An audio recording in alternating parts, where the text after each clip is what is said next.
Discurso de ódio, mano. Discurso de ódio, já é tão famoso isso. Cara, é bom. É o que você falou, a gente aprendeu isso deles.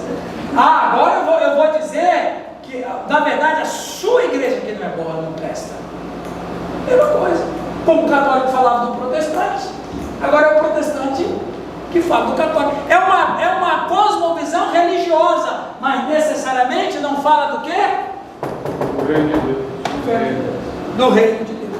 Não fala. Então, o conceito teológico, você está transformando o cara para o quê? Você está transformando ele num filho de Deus, numa pessoa que vai participar da redenção? Aliás, eu e o Zé Carlos, você não gostaria de participar da redenção? Vai demorar um pouquinho, mas Vai chegar lá. vai chegar lá. Entende, gente? É isso que nós estamos transformando. Nós estamos transformando uma nova criatura, ou a gente está transformando num novo religioso, um prosélito? Para onde a gente está indo? Que transformação que a gente está fazendo? Ou pior, nós estamos transformando o cara num bicho. Eu já conversei com muita gente, falei assim, nossa, fulano antes de ir para aquela igreja era tão gente boa, né? Agora está nojento. Só ele está certo, a minha igreja não presta. Não é? Você estragou o cara.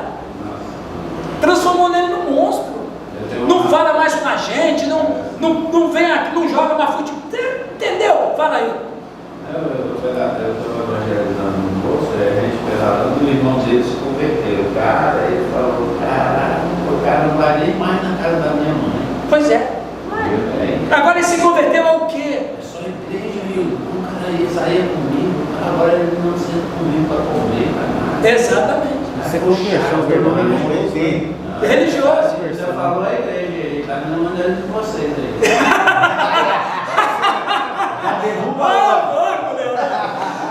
Louco, Leandro. Tá na oitava. Oitava. Aí eu tô lá na igreja do pastor Nilton, apóstolo Nilton. Porque lá não tem tempo para andar de bicicleta não, rapaz, evangelizar mesmo. Bicicleta. Não vou falar de igreja. Ó, andar de bicicleta também é fofoca, pô. Pastor, mas eu, na verdade, tudo isso que o pastor está falando aí, no meu início de caminhada também, eu fui assim. Me afastei da família, achava que todo mundo era errado, só eu era o certo, foi o que eu aprendi. É religião.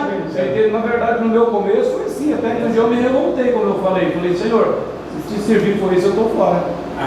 Por que um dos motivos pelos quais os cavaleiros templários foram perseguidos e mortos? No século XII. Porque os caras falavam assim, como é que um Deus de amor manda matar inocente?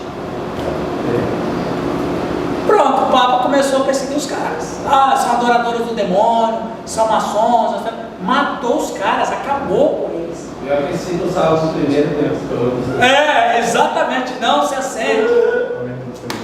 Continuando, gente. Onde deve ter essa transformação? Por quem se deve ter essa transformação?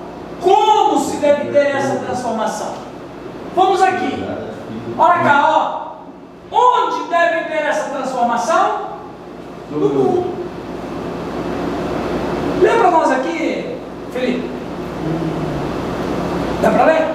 No mundo aqui é agora, porque as pessoas estão no mundo e no mundo do sistema, o mundo da cultura e formam a vida, formam o meio em que vivemos, formam a teia social no qual todos nos habitamos. Exatamente. Então veja, onde é que nós devemos ter essa transformação? No mundo, aqui e agora.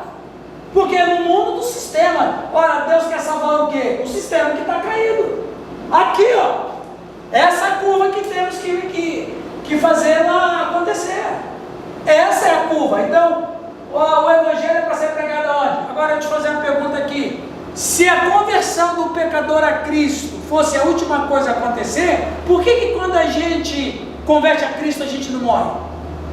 Vai direto pro céu. O Giovanni converteu. Opa! Pro céu. O Rio converteu. Esse filho não trabalha, mas converteu.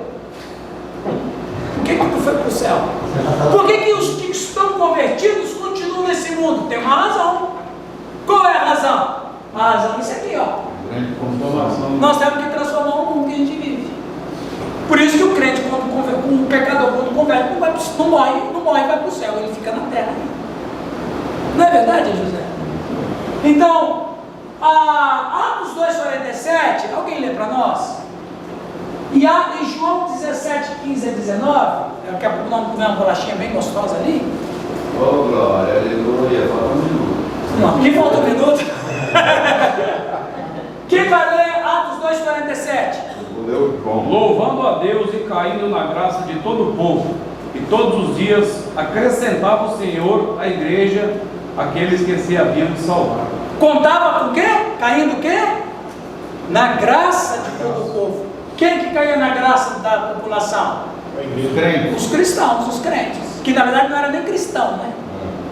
O cristão só surgiu alguns anos depois em Antioquia, a palavra cristão.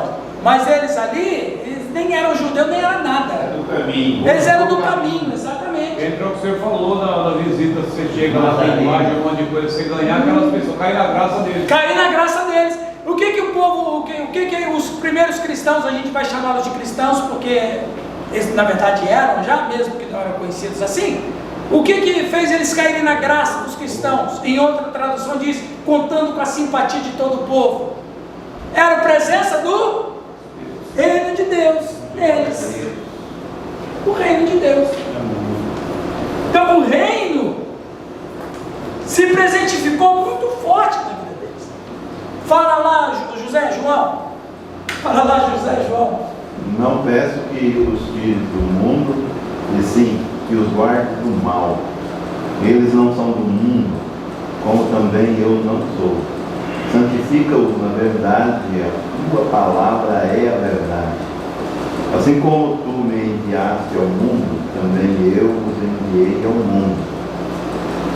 É a favor deles que eu me santifico, a mim mesmo, para que eles também sejam santificados na verdade. Veja, Jesus disse, eu não os peço que os tire do mundo, mas é para eles continuarem no mundo como eu estou, em missão.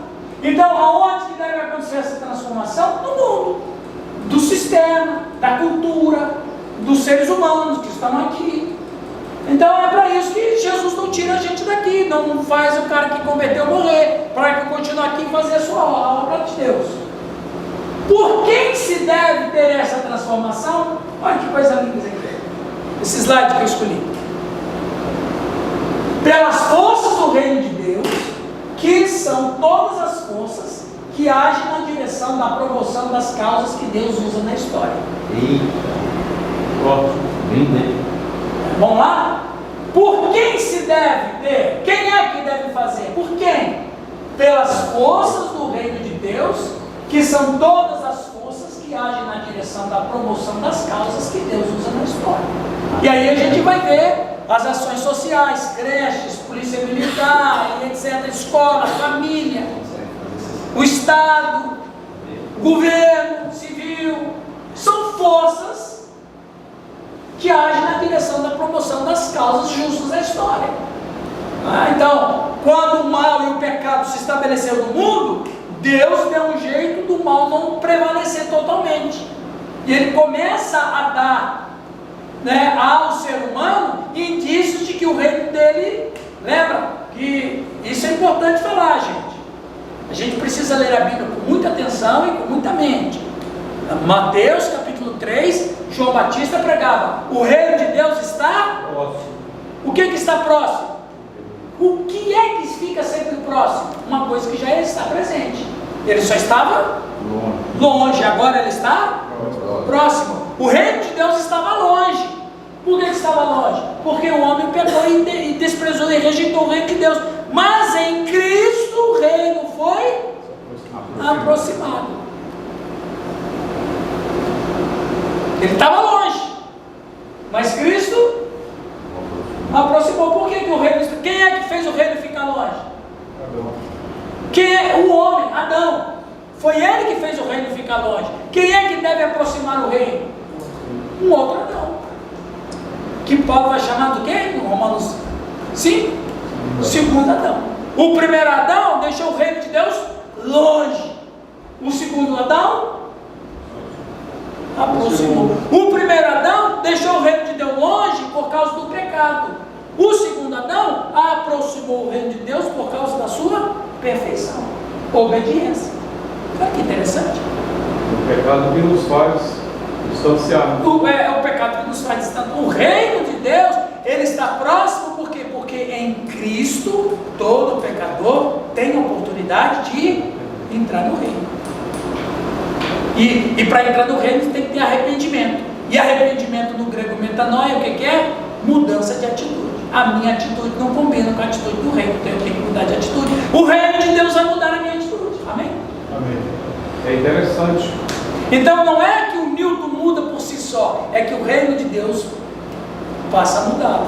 Então o que faz o Newton se converter, ou o que faz o Newton se arrepender, é a presença do reino de Deus. Então o reino de Deus muda as configurações. Eu tinha um Windows Ultimate 7, agora eu tenho o Windows 10. Ou foi feito um upgrade na minha vida, falando em linguagens mais tecnológicas. Transformações sempre, né? Transformações sempre. Ok. Conceito. Opa. Vamos aqui. Conceito motivacional de transformação. E aqui é um dado muito importante que eu quero tratar com vocês. Por que transformar? Alguém lê para a nossa slide aqui? Marcos? Existe uma posição muito forte na vida de muitos evangélicos que não precisa trabalhar nesse sentido, porque Jesus pode voltar a qualquer momento, uma situação muito iminentista. Ó, eu vou falar uma coisa para vocês aqui.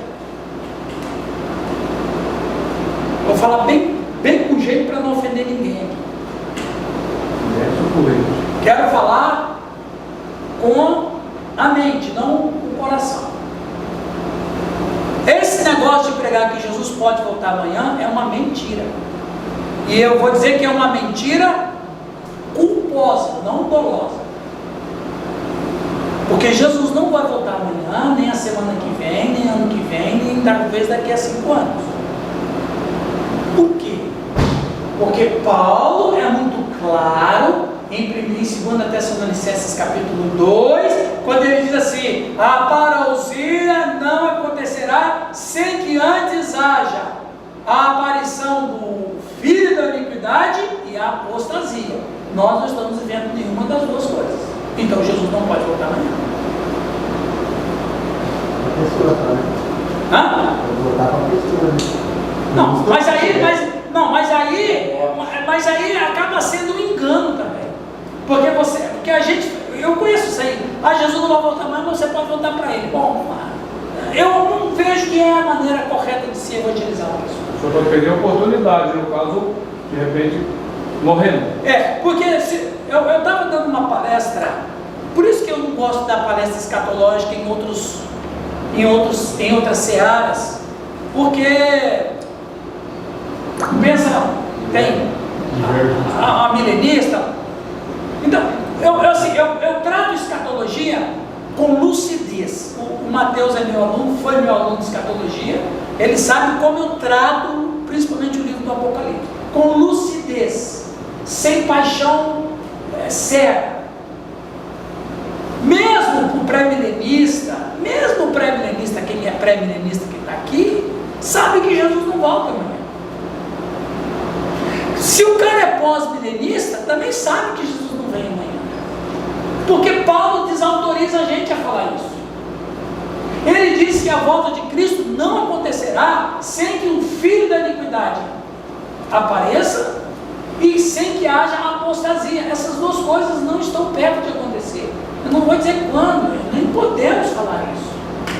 Mas nós temos que ser honestos, que tem essas duas coisas para acontecer. E essas duas coisas não estão para acontecer por agora. O Renato falou, o reino de anticristo vai chegar, ele vai chegar, com certeza vai chegar, mas ele ainda não está. Esses dias aí a gente, por favor, a gente tem, esse tempo atrás aí, a Dilma, ela era presidente do Brasil, aí chegou um irmão, Não lembra a gente isso não. Hã? Não lembra a gente isso não. Não, eu não sei, mas é importante lembrar para não fazer Mas aí, um irmão, eu estava numa oficina, aí chegou um irmão de uma igreja, né? Não vou dizer que ela estava renovada. Aí ele chegou, brincadeira, nem tinha oitava naquela época. Isso tem uns 6 anos atrás. Aí ele falou assim: rapaz, meu irmão, você viu lá, a Dilma está lançando um chip. Esse chip Eu falei assim: olha, tá certo que a Dilma é uma besta, mas não é essa besta que vai lançar o chip, é outra besta, é uma besta internacional. Mas olha onde os caras estão indo. A Jane, minha esposa, estava falando essa semana para mim, que ela viu que estão fazendo um chip aí do caroço de arroz para colocar na mão. Não tem nada a ver. O anticristo é que vai fazer isso. Atrelado até a vacina, né? É exato. Não, e quando apareceu o código de barra em 2000? Ali a marca da besta ali, ó. Então tem que somar agora o QR Code, né? QR Code também não dizendo que é. Então, o que falta no nosso povo evangélico? Riqueza cultural escatológica. Riqueza cultural escatológica. Paulo falou, eu não vou desautorizar ele. Agora, se você falar assim, eu tenho que viver hoje como se Cristo voltasse amanhã, tudo bem, é um pensamento. Então, pregar que Cristo vem amanhã é uma coisa muito ruim, porque Jesus pode, então, eu não vou nem evangelizar, porque Jesus vai voltar amanhã mesmo. Mas o Oswaldo foi uma verdade agora.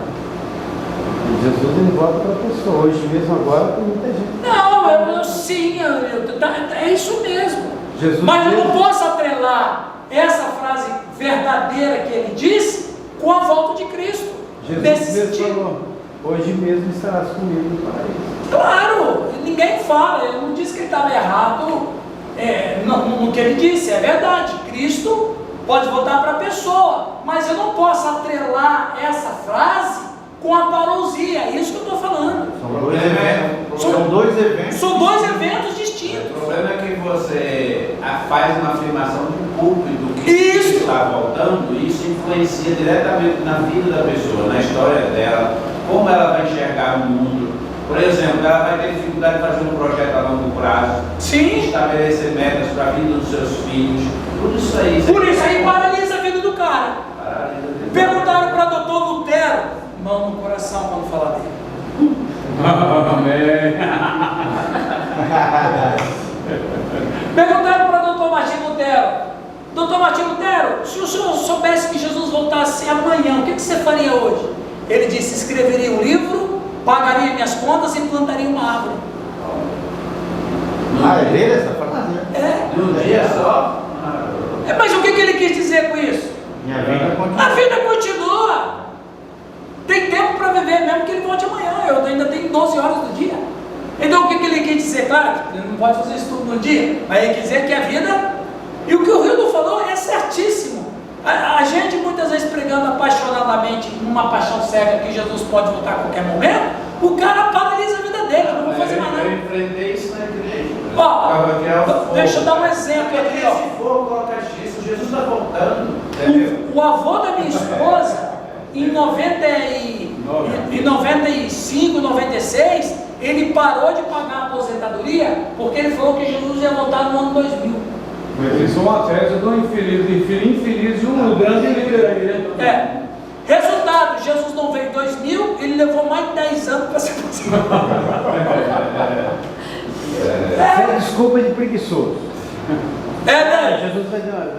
Não precisa fazer mais Não nada. precisa fazer mais nada. Preguiçoso. Mas essa desculpa que você está falando Não vai dar para dar já desculpa tinha pra tomar. lá em Tessalonicenses. Lembra daquele famoso versículo que as pessoas não explicam direito? Quando Paulo diz que quem não quer trabalhar também não coma? Você sabe por que vem essa frase de Paulo? Qual o contexto que ela é tirada? Sim. Porque os caras estavam falando que Jesus ia voltar a qualquer momento daqueles dias. Os caras não estavam mais trabalhando. Ficava em casa, Ficavam em casa lá esperando Jesus voltar. E Paulo falou assim: "Isso é desculpa de preguiçoso." O pastor Até naquela época já os caras aproveitavam. O pastor Hernandes Dias Lopes, ele dá uma ênfase muito forte nessa volta de Jesus e é bem forte mesmo, assim, sabe?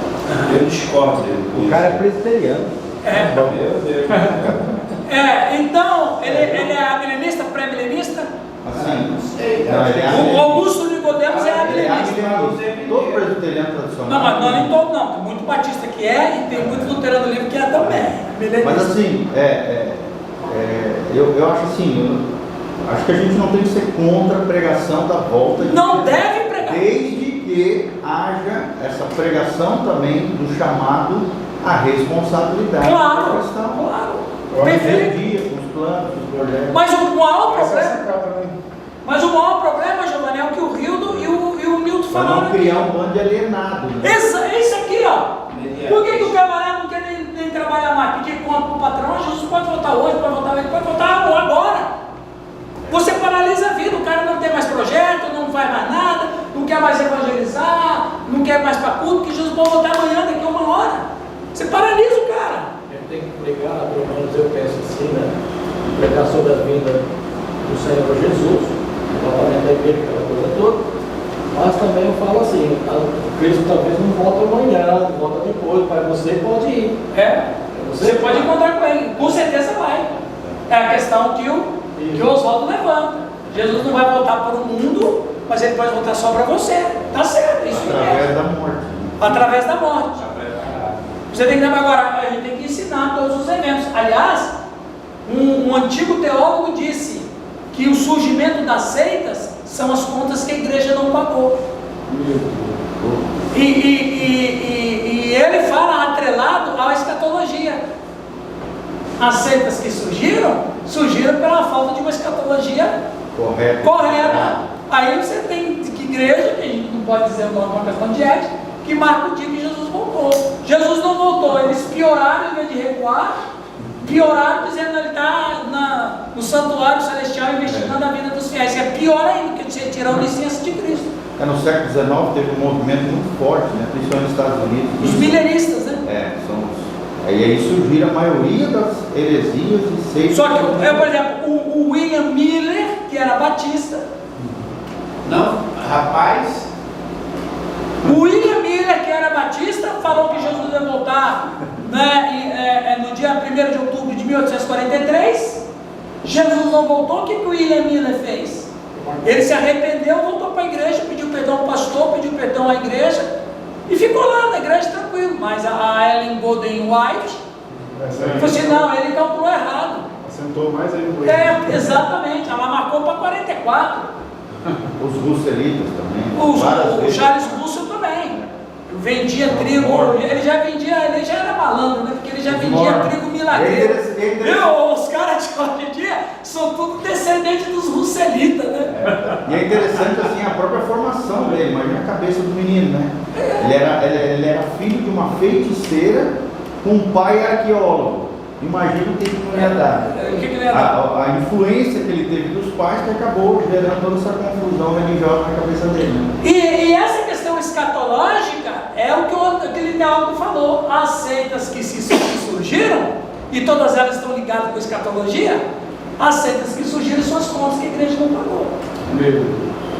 Ô pastor, só rapidamente, sobre o mau ensino, o pastor estava falando sobre a vacina, né? Está dentro disso que eu vou falar. Eu estava fazendo uma visita para uma família ontem, e a mulher falou que o pai dela não tomou a vacina porque disse que nessa vacina tem o chip. Falou que não vai tomar, ele viaja de Rondônia para cá de carro, o filho tem que trazer porque não pode viajar se não tiver apresentando o comprovante. O cara prefere se sacrificar do que aceitar a vacina. Diz que essa vacina tem o chip nela. Se o cara não quiser se vacinar porque ele tem a liberdade de não querer se vacinar, é uma questão. Agora o cara não querer se vacinar porque é coisa do anticristo, aí é cegueira. É uma seita, para mim ele é uma seita. não vai ter mais essa liberdade. Mas esse termo, né? No Paraná, o Estado já determinou para os funcionários públicos agora. Se não vacinar, aí Volta. Não? Isso aí é outro tema para discussão. Nós vamos tomar um café agora. Vamos lá tomar um cafezinho? Quer tomar vacina, pastor? Não.